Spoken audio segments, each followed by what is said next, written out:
Middle east में America और Iran के बीच जारी जंग में अब निशाने पर सिर्फ मिलिट्री अड्डे और तेल के ठिकाने ही नहीं बल्कि वो डिसैलिनेशन प्लांट भी हैं जो समुद्र के खारे पानी को पीने लायक मीठा बनाते हैं।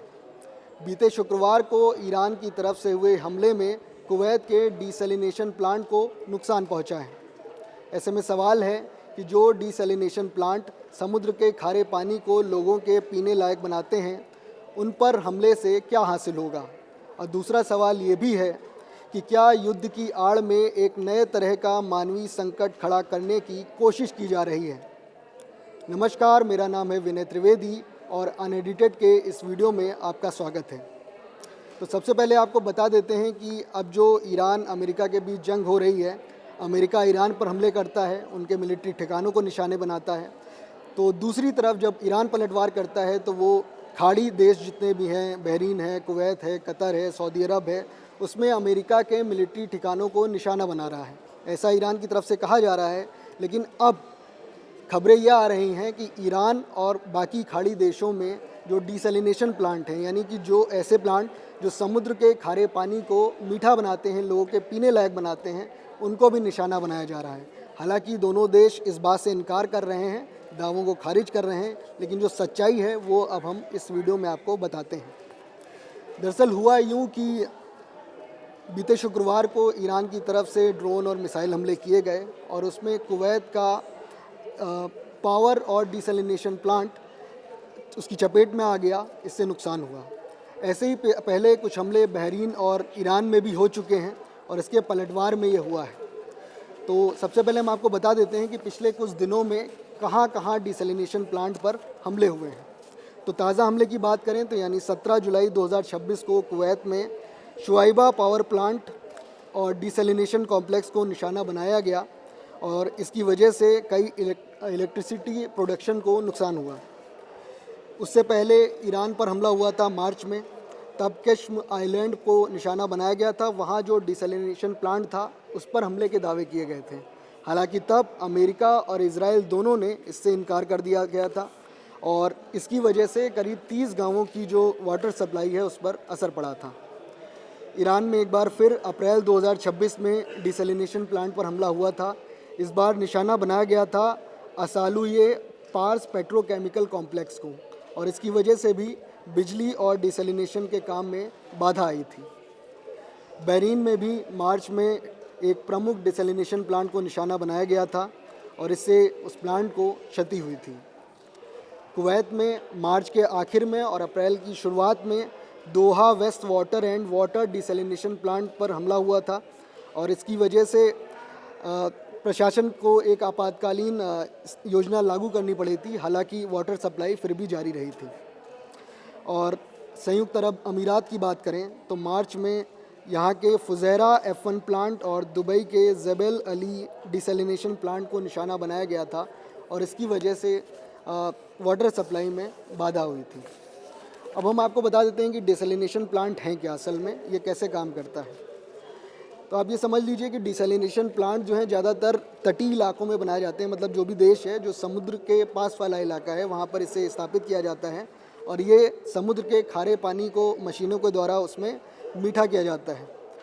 समुद्र के पानी में जो नमक होता है, अशुद्धियाँ होती हैं, उसको हटा दिया जाता है डिसैलिनेशन के द्वारा और उसके बाद इस पानी को शहरों में पीने के लिए, नहाने के लिए, इंडस्ट्रीज़ के लिए और खेती के लिए पहुंचाया जाता है।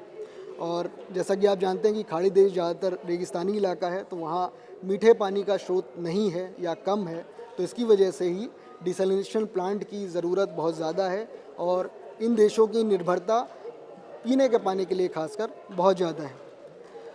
अब बात करें अगर कि किस देश की कितनी निर्भरता है डिसैलिनेशन प्लांट पे और कितने प्लांट किस देश में हैं, तो उसके बारे में आपको बता देते हैं। तो ईरान में अगर बात करें तो डिसैलिनेशन प्लांट उनकी मिनिस्ट्री के अनुसार करीब 75 हैं। इनमें जो प्रमुख डिसैलिनेशन प्लांट हैं वो हैं होर्मोज़गान, सिस्तान, बलूचिस्तान, बुशेहर और खुजेस्तान। वहीं संयुक्त अरब अमीरात में इनकी संख्या करीब 70 है और उनमें भी जो प्रमुख डिसैलिनेशन प्लांट हैं वो हैं जेबल अली, जिस पर हमला भी हुआ था अभी, तवीला, फुजैरा F1, इस पर भी हमला हुआ था, फुजैरा F2 और शुबहात, ये उनके प्रमुख डिसैलिनेशन प्लांट हैं। इसके अलावा कुवैत के में 8 प्रमुख प्लांट हैं, जिसमें दोहा ईस्ट, दोहा वेस्ट, शुआइबा, शुवैक, अल्जौर और सुबिया। वहीं बहरीन की बात करें तो ये छोटा देश है, इसमें भी 5 से 6 डिसलिनेशन प्रमुख प्लांट हैं और इसमें अल्दूर 1, अल्दूर 2, अलहिद, रस अबू जरजूर और सितरा है।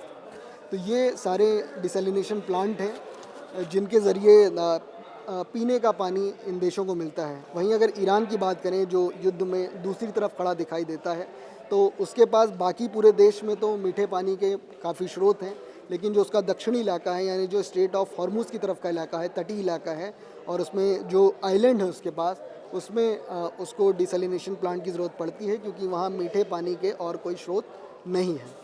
तो अगर हम बात करें तो ये जो हमले हो रहे हैं अभी डिसलिनेशन प्लांट पर, उससे बहुत बड़ा खतरा है खाड़ी के देशों को। अगर पीने का पानी उनके पास नहीं होगा तो इससे एक बड़ा मानवीय संकट खड़ा हो सकता है।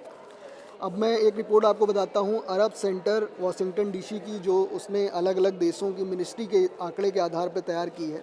उसमें उन्होंने बताया है कि किस देश की, मतलब खाड़ी के जो देश हैं उनकी किस देश की कितनी निर्भरता है डिसलिनेशन प्लांट के पानी पर।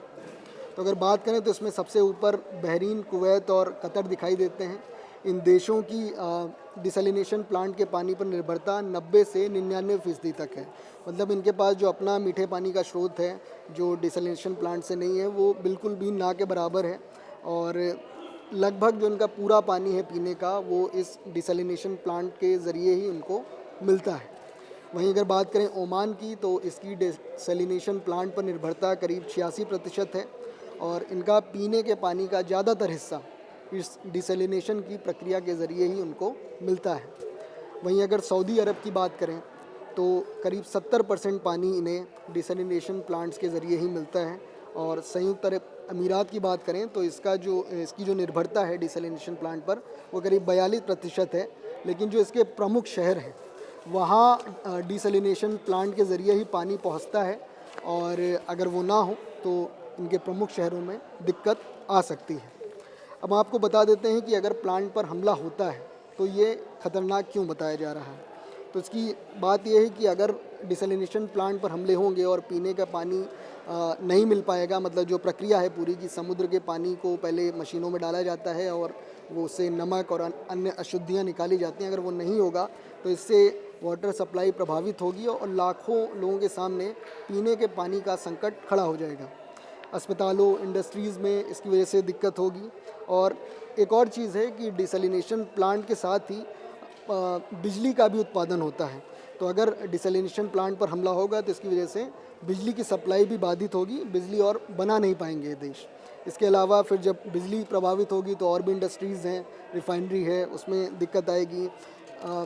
डिसलिनेशन का पानी खेती के लिए भी जाता है, सिंचाई के लिए भी जाता है, तो उसमें भी दिक्कत आएगी। तो मतलब एक तरीके से पूरा खाने और पीने दोनों का संकट खड़ा हो जाएगा अगर ईरान और अमेरिका एक दूसरे के डिसलिनेशन प्लांट पर हमला करते हैं। हालांकि अमेरिका तो वहाँ से 7000 किलोमीटर दूर है, उसको तो शायद इतना नुकसान नहीं होगा, लेकिन जो खाड़ी के देश हैं, जो ईरान के पड़ोस में हैं, जहाँ पर वो ईरान के मिलिट्री बेसिस को निशाना बना रहा है, उनके सामने ज़रूर एक संकट खड़ा हो जाएगा। आपको ये भी बता देते हैं कि एक जो युद्ध है उसके लिए भी नियम बने हुए हैं पहले से, और जो अभी पीने के पानी के स्रोत पर या जो डिसलिनेशन प्लांट पर हमला हो रहा है, ये किस तरीके से अंतर्राष्ट्रीय कानूनों के तहत एक वॉर क्राइम है। तो हम बात बता देते हैं आपको जिनेवा कन्वेंशन एडिशनल प्रोटोकॉल 1 1997 के आर्टिकल 54 की। इसके मुताबिक जब भी युद्ध होगा तो आम नागरिकों के जीवित रहने के लिए ज़रूरी बुनियादी चीज़ों, यानी कि जैसे पानी की सप्लाई, सिंचाई की व्यवस्था, इस पर ना हमला किया जा सकता है और ना ही उन्हें नष्ट किया जा सकता है।